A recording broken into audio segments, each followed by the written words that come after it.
Hey now, Rob here, Rob School of Music, and we got a special episode for you guys today. We're talking to someone who got to know for over 25 years the reason why a lot of us actually play guitar. Mr. Steve Rosen wrote this incredible book, Tone Chaser, and it's about his experience knowing Mr. Edward Van Halen.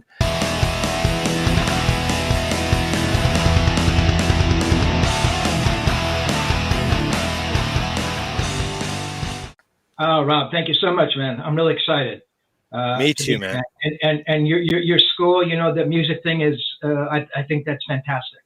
Thank you so much. Thank you. Ed was a big proponent of that, as you know, and yeah, man, I think, take up a guitar and you're not going to pick up a gun. I mean, I'm being a little glib here, but I mean, music really is the great communicator, right? We all understand it. We don't have to know what the words are, but we're all touched by that thing. So. Dude, it's so true, and I see that with young musicians every day. I mean, I think the best part of my job and the job of my my team here at Rob School of Music is every week we get to turn some young musician onto Van Halen or Zeppelin or the Beatles, and we just get to watch and relive those initial emotions that all of us experienced when we found those bands the first time. I'm perpetually, I think, a 17-year-old for the rest of my life because I'm just constantly living my 17-year-old life over and over. That's actually why this book, when I saw the press about it, everyone was talking about it. This was the book to get. And then, I was so happy to get my hands on one, and you guys can get one. We'll put links in the show notes about where you can get your copy. But just this perspective of someone who got to hang out with, Edward Van Halen and know him in the beginning, and it's so many details, and it's your story too, which is kind of a cool parallel as your friendship, up and down and so on. So I think the best way to do this is just, how did you meet him, and just go from there? Yeah, man. I want to touch on one thing you said before I start running some chronology. When I actually sat down to write the book, I honestly, I didn't look or think it was going to be my story at all. Look, it was going to be written in first person. It was me looking at these things. You were going to see things through my eyes. But in no way did I want it to come out as a memoir or as I just thought that would have, I don't know. It struck me as being, I don't know what the word is, tacky, or who's really going to be interested in me when I'm in the room with Edward Van Halen. But it's because of those things that, I was a guitar player in my own right. I played enough to not be very good and not be too terrible, So I had that, I was a journalist, and I was Edward's friend, So I guess those three things come together, and that's what I think people picked up on. But my initial idea really was to sort of almost be this faceless entity in the background. So in addressing your question, and I go over in my mind and I try to think about this. Everybody in Hollywood knew the band Van Halen. I mean, they knew them from the Pasadena backyard parties, and then moving to the Strip, and playing Gazzarri's, and then Starwood and the Whiskey. And the thing I write about in the book that is just so strange to me, and I can't imagine how it happened, is that I never saw Van Halen play. I mean, I was at the Whiskey a lot, man. And the Starwood. I mean, I was there all the time, and I'd seen all these other bands, like the precursor to Autograph, Y&T, and Dave Meniketti famously, provides a pretty interesting quote at the end of the book. So Y&T were there, all the time, But for some reason, I'd never seen Van Halen. So I'm at the Whiskey. It's a Thursday or a Friday night, and I'm there because Cheap Trick are recording a live record. I was getting a lot of invitations to the Whiskey, and it's just the way the record industry was back in the day. They really courted writers, man. They wanted you to come and hang out and have a drink and write a review or do an interview. And I was pretty selective in the kind of bands I like. I wasn't into the punk thing at all, so that didn't interest me. And that's what mainly, those are the types of bands that were playing the whiskey, around that time, mid 77. But I thought, Cheap Trick recording a live record, the whiskey, that's worth seeing. So got in the car with my brother, so we drive over to the whiskey, and we're down on the floor. We're waiting for Cheap Trick to come on. And there's a tap on my shoulder. I turn around, and it's Michelle Meyer. Michelle was the girl who booked the whiskey. She also booked Madame Wong's East and West, which are two pretty very hip kind of punk clubs. I had a band called Deluge at the time. That wasn't. We weren't amazing, but it wasn't a bad band. I was a songwriter. And my first love, really, I wanted to be in a rock and roll band and play guitar. I mean, who didn't, But, I mean, the band wasn't great, but we were pretty good.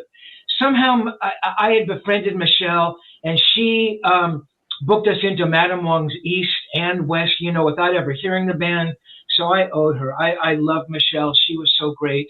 And like I write about, man, she was a rock and roll yenta. She knew everything. She knew everything that was worth knowing.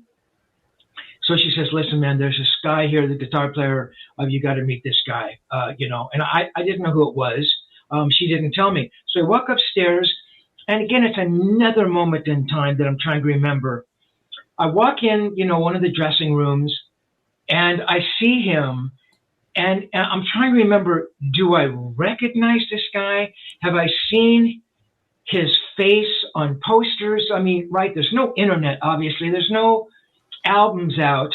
This is 77. They're not signed yet. I mean, I don't even know if there's been any stories on them. I don't even know if I recognize them. She says, Steve Rosen, Eddie Van Halen. I go, Van Halen. I knew the name Van Halen, getting back to my original point. They were pretty heavy, having played the whiskey, Starwood, they were like this, the open door, they now gave these other bands, Hollywood strip bands, thinking, wow, these guys are from Pasadena, and they were playing the whiskey, and they got signed out of Starwood. We can do it too. So, she introduces me, and introduces, Eddie Van Halen, Godhead, her description as the greatest thing ever. And we just start talking, and it's one of those conversations.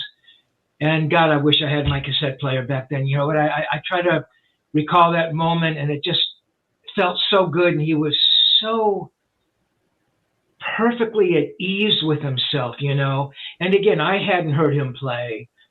I didn't know how truly amazing he was.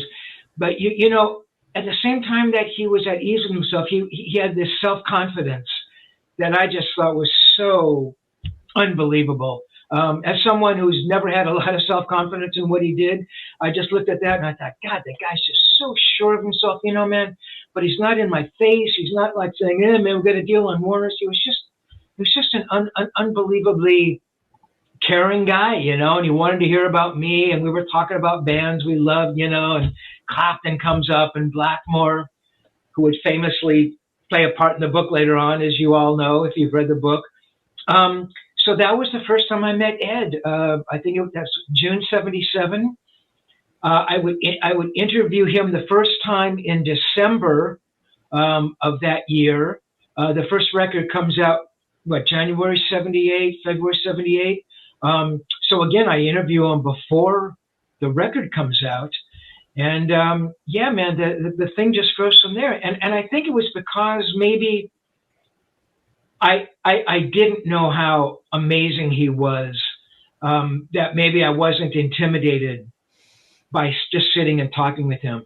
I mean, I met some very heavy guitar players, and I don't think intimidated was the right word, but, I sat there and I'd already met Blackmore and John McLaughlin and, Joe Walsh and John Edwards. So, I mean, I met some heavy guys, Jeff Beck. Yeah, I think that had a big part to do with it. Not having heard the record, I think in some ways may have helped. And it just grew from this guy that, had a record deal into becoming Edward Van Halen, this, like you say, man, this iconic guitar player who changed forever, the face and the sound of electric guitar. As your interviews began to happen more and more, did his, because you always see him, you know, he's so smiley as he performs and he just seems so approachable. I have a couple questions about that. I guess the first one was, is as, you know, the first record comes out, the second record, because they, you know, for those who are watching this, who aren't sure, or younger musicians, like in the beginning, it was just record. They're incredibly prolific those first handful of years as a band, which, you know, him as a songwriter, as the primary guy, you know, composing the music. Did he ever appear like the pressure, the stress was getting to him? Was he enjoying the fame as it was occurring? Like, what was that energy like? Yeah, man, that's a great question. I can tell you with just about 100% certainty, probably those first two records, the first two tours for Edward, were his favorite times. I mean, he was just, every moment he was smiling and buoyant, and you know, obviously the reception to the records. The Warners didn't place a lot of confidence in them, thinking that they're not going to sell anywhere near as well as they sold. But yeah, man, he was, you know, because for him it was all a new experience, right? You're going from, you know, playing the Starwood, you know, to you know, touring, and even if you are opening, you know, or you know, you're out there with these pretty big bands. So for him, it must have just been unbelievably life-changing, and I felt it. Yeah, you know, I could just, he was just so, just doing absolutely what he should have been doing, you know, and I think he loved recording, and you know, some of the cracks that would maybe appear later. I mean, I think some of those fissures were probably there from the beginning, but with him, it just, it never got in his way. He was really happy those first two tours. To probably extended, you know, to the third record, fourth record. But by then, pressure, you know, he was feeling pressure. As you mentioned, the sole songwriter. You know, nobody else wrote a note of music. You know, nobody else. You know, Dave came up with lyrics, of course, and melodies. But yeah, being the sole songwriter was a tough thing, and they were prolific. And as we all know, over the course of their career, their output was minimal. I mean, for a band who'd been around that long, and I don't know what the album count is. I'm sure you would know better than me, but yeah, it went down to zero. You know, things changed in Edward's life. You know, obviously later on, having Wolfgang, you know, I think the drug thing, the drinking thing, you know, the split with Dave. But yeah, early on he was, you know, if he was the most, he was just so, that certainty he had about himself, it was just, God, you just stood next to the guy and it's like, I don't know, man, you know, I'm not a spiritual guy or anything, but it's like you felt this unbelievable energy, you know, just positive energy. And he cared about you and, hey, how are you doing, man? And, wow. You know, it was never, oh, man, our fucking record's great. He never talked like that, you know. And, you know, people, you know, bash him a little bit maybe for talking maybe poorly about some other guitar players. I don't know, man. Maybe some of those other guitar players deserve that because they trashed Edward. But, yeah, man, the early days, oh, I'm sorry, man. It's all good. Forgive me. Yeah, man, the early days were everything for him. Yeah. In the beginning, and I guess maybe just to build out some context here. So as you're building this friendship with him along the way, and just, I mean, these endless tapes of just real, genuine, sincere conversations. And that's probably like my favorite part about the book is how it's like when you have the sections where it's just like he said, then you said, like a dialogue almost. Yeah. That's awesome because it's like you're it's like when that Peter Jackson put out that Beatles thing. It's like it's like forbidden almost. It's like you've unzipped a pocket reality and now you've stepped into a time you're in a fly in the wall experiencing something which is so incredibly generous for you to be able to share that with, all of us who would never have had those experiences. How did you build up that trust? Because I think one of the questions that a lot of the students here ask as they see my experience musically and in touring and things, and when you are befriending a musician that you are inspired by or look up to, and obviously you met him towards the beginning of his journey, but just in general, like, when does this switch shift from interviewer, interviewee to, okay, we're friends, we're just talking? Like, how did that happen? I wish I could say, it was like 1982 and I'd known him for 5 years, man. And, and I know exactly what you're asking. And I've thought about it so much. And, it's funny because my brother read the book, and my brother is like my harshest critic. I mean, and he said, well, Steve, all of a sudden, he's come over to your house and now you're going up to his house and you're good friends with him. Where's that, and it's like, man, I'm trying here, I suppose it's that way with any friendship, when does that last drop fill the glass and does it overflow? You watch and you watch, it doesn't overflow, and all of a sudden it's overflowed and you're now friends with this person. You've gone from that, close acquaintance, to a friend. I guess a huge part of it, and one of the most important words I know is respect. Man, I think it's easy to love somebody, but you can love somebody without respecting them. I think, earning respect and giving respect, man, that is a hard thing to do. I had such respect for him, not only because of his talent, because of his success, but because he was always, like I said, so open about his feelings, and he always was willing to give of himself. I just had so much respect for someone who could be at the top of the food chain and just have those kinds of qualities. Man, I've met a lot of guitar players, and there's been a lot of very nice guys, but I've seen a lot of them really affected by that, and rightly so. How can you not be, man? You're surrounded by people who want to give you everything, and the world loves you. So for him to keep that balance was amazing. I think maybe that got a little skewed later on. And answer to your question, I don't know when that is. Look, my approach to interviewing has always been sort of coming from a fan, because I've always, not always, but I'd say 90% of the interviews I've done were bands that I wanted to interview. Look, a lot of times, back in the day when you're a beginning freelancer, they'll say, hey, well, you can interview Steely Dan if you interview Dr. Hook. And no offense to Dr. Hook, but Dr. Hook wasn't my favorite band. But, it's like, still Dr. Hook had something to say, and I was always, interested going in. So I always tried to approach it, one, from a fan standpoint. What does that person want to know who's not sitting here?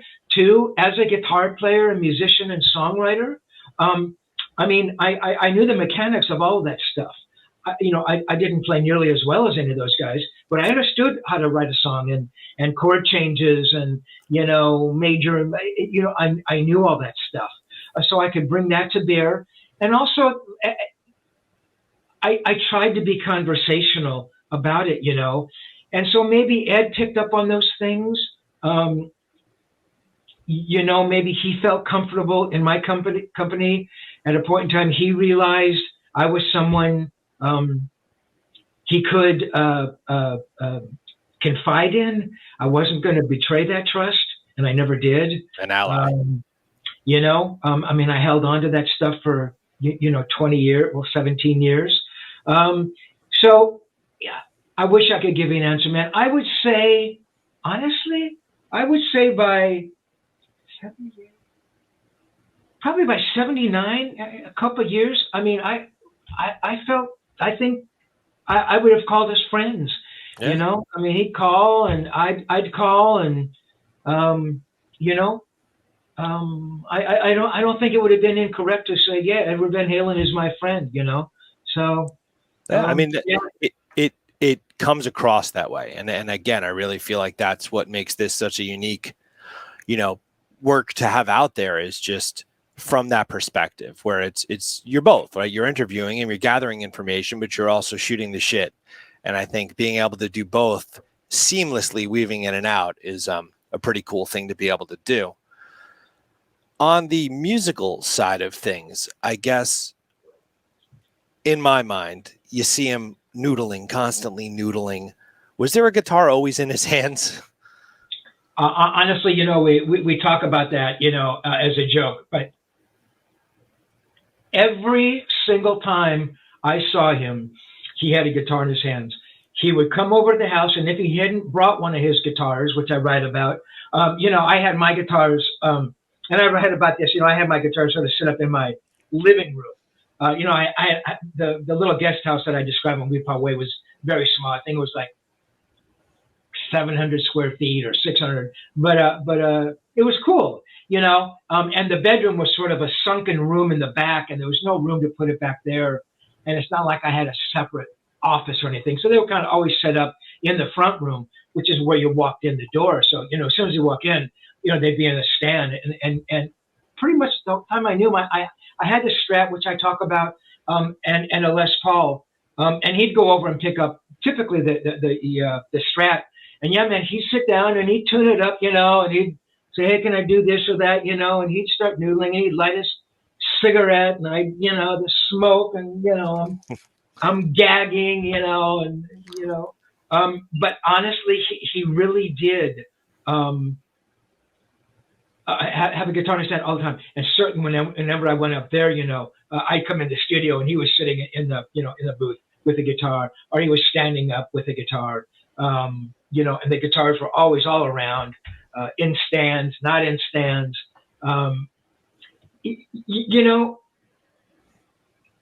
People have sort of asked me a question. This is sort of a peripheral subject, Rob. Well, what do you think, if you guys had met and he hadn't been a guitar player, do you think you would have still been friends? My answer to that is, I would like to think so. I think we would be. But the other side of that is, Edward could never have been anything but a musician. I don't know what he could have been. What, was he going to work in a bank, or was he going to be a mailman, or honestly, I don't know. I don't know what else could be. So it's one of those perfect things. You think about those people at that level, and I think of Jeff Beck. Could Jeff Beck have been anything but a guitar player? And a lot of those guys went to art school, but that was just a springboard.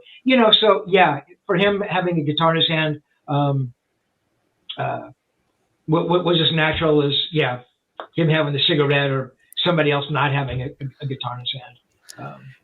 Yeah, it's interesting you say, what else would he have been? Because I feel like, as an educator, I interact with people every day, and every so often someone will come through my door here and you could just tell, like, this person, they're made of music. That's the phrase I use, because that's I'm not even close to Eddie Van Halen, but I think I'm made of music. I can't imagine myself doing anything else. I just had to give a presentation at my old high school, giving a scholarship, and I made a joke saying, like, how if you knew me 25 years ago, you'd have thought, oh, this kind of makes sense that he's still that guy, so that's cool. And it's completely accurate. You like, what was he going to do? He's not going to be a stockbroker. It just doesn't add up. No.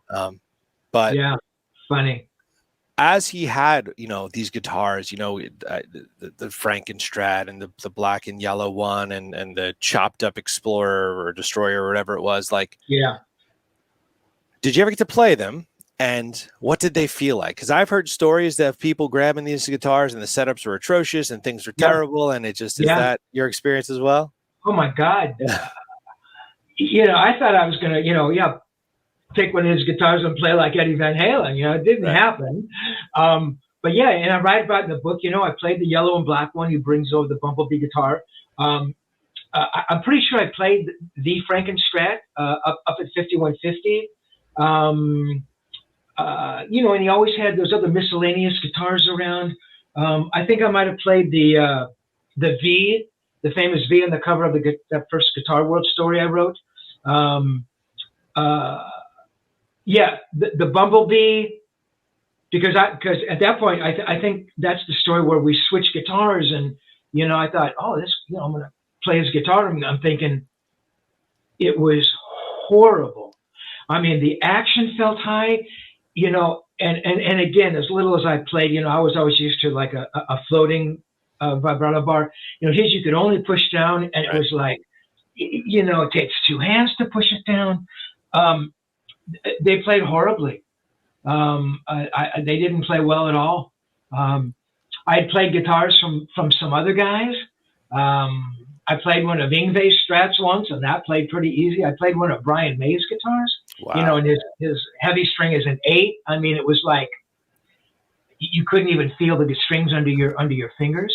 But and you think of Ed and the way he played, and I mean, he was a really, in my mind, his attack and his picking technique was really heavy. It was not like this delicate thing, man.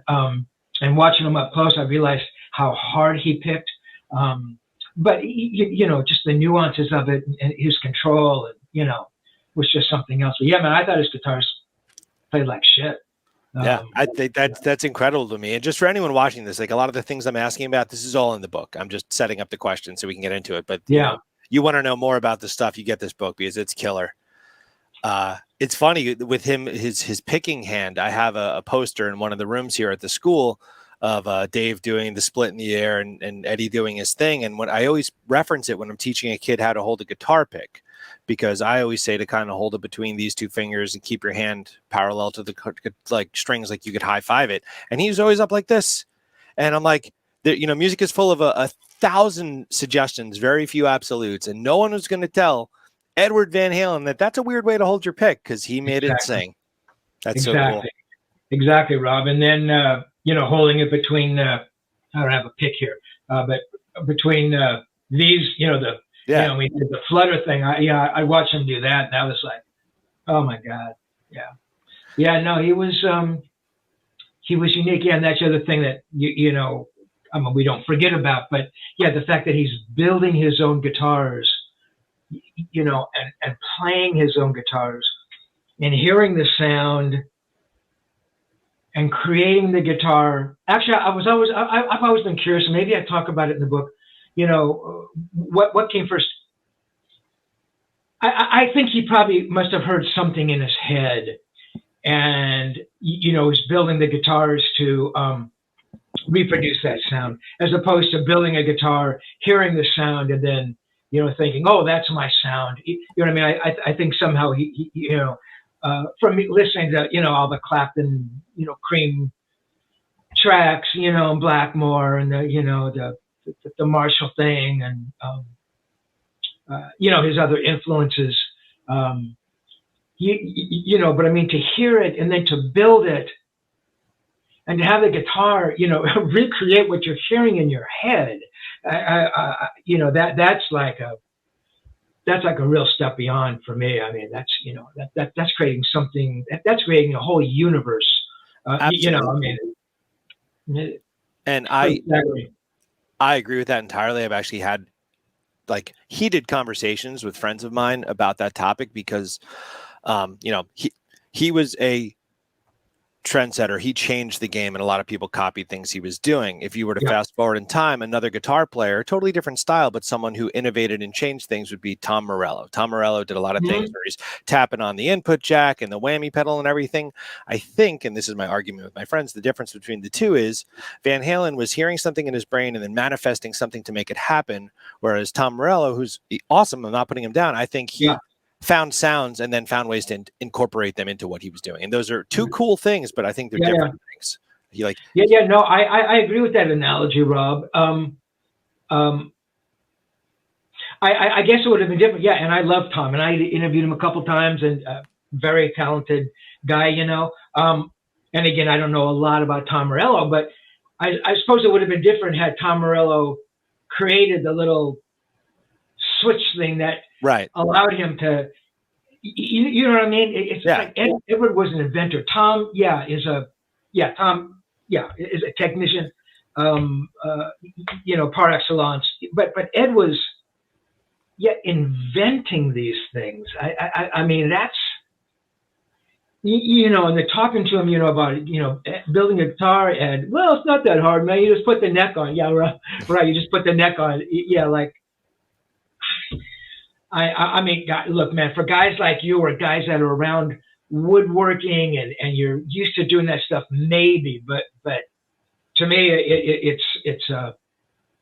it's such an art, and the fact that what he was creating was resonating so much with other people. I mean, that's such a rare thing. And again, I write about it in the book, and I've tried to think of other guitar players who I can recall who have built their own guitars and played their own guitars. The only two people I can think of, and they both figure in Edward's life, and I talk about them in the book, is Brian May and Les Paul. Name me another guitar player who's built his own guitar and played it. Yep. Right? I mean, there must be others. I can't think of them, but so that's a rare fraternity, man. Absolutely. Yeah. Did you ever have experiences in which, because I'm a bootleg collector, I go deep. I'm always looking on eBay for things. I just found a Live in '77 CD, and then it was in Tokyo in '89. But like, it fascinates me, so when the David Lee Roth reunion record came out, a lot of those tunes were stuff that had been from the very beginning, and it was reworked. Did you ever experience him like in 5150 or just in general noodling on something, or just a riff that was stuck in his head that years later you're like, holy crap, that became that? Did that ever happen? Yeah, well, I mean, and again, I write about that. Well, I suppose it's a little different. When Edward comes over to Weepaw Way, I'm there with my buddy Ron, and we're working on one of my songs, and Ron's a very talented guy, keyboard player and bass player. And Edward comes over and he starts, playing this little riff. He picks up my guitar and he's playing a riff, and he's kind of shouting out changes to Ron what to play, and I think it's some running D minor riff, and I'm thinking, wow, that's pretty cool, and then realizing that was and I got to get my chronology right. Best of Both Worlds. I don't remember the exact song it was, but there's another time when I'm at a NAMM. Sorry, when I was I went and hung out with the band with Sammy Hagar in Chicago, and I read about that. That was that Guitar World interview. And I'm back in Edward's room, and he's playing this riff over and over. I will bet you $1 million that riff ultimately showed up on an album. I wish I could remember it. I'm sure that stuff that he was playing showed up somewhere down the road in a song. It was a riff or a solo thing. Because I don't think that Ed... I mean, look, he obviously messed around and noodled around, but his noodling, I always think, was a little more directed. I always think his noodling was always thinking about how this could work in a song, thinking about it as the next riff in a song, thinking about it as the beginning of a solo. So it's not like Ed would sit down and run scales or, I mean, he just didn't do stuff like that. But yeah, I mean, he was always playing so much. I mean, I wish I could remember more of that stuff, because I'm sure some of that stuff would have ended up on records later on. Yeah, I mean, I have read articles about the archives of all the tapes at 5150, and like they're baking them. Wolfgang's baking them because the tape needs to get like brought back to life, and there must be such cool stuff that is just sitting there. I mean, a video just came out a couple years ago that was from like '87, and it's him playing like a pretty complete version of the song Amsterdam, which was on the Balance record, which Yeah, was, I remember that video. 8 years later. It's like, holy crap, that was there and it just never happened. And, you know, just selfishly, and I know this is never going to happen, but when that Best Of record came out in 95, and it had the 2 new songs with David Lee Roth, and it's why Sammy Hagar left the band, I guess. I really loved, because this is when I'm first getting into playing guitar. I'm like 13 then.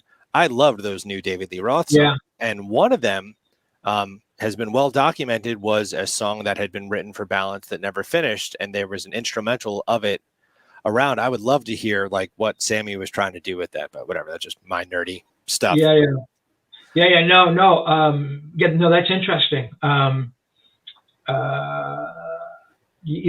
I write about Sammy in the book, and things that happened, and those archives. I never saw the actual 2-inch or whatever Ed was using. I'm sure it was 2-inch archives, but I did see the boxes and boxes and boxes of cassettes.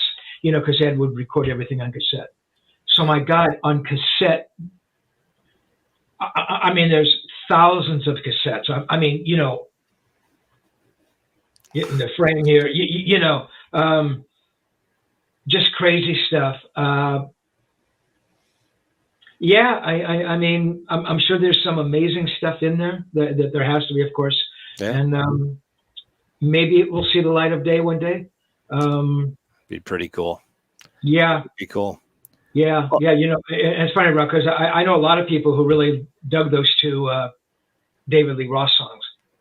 And I think even Ed was really pleased with them, because again, I write about, trying to find the song for Dave, and Dave,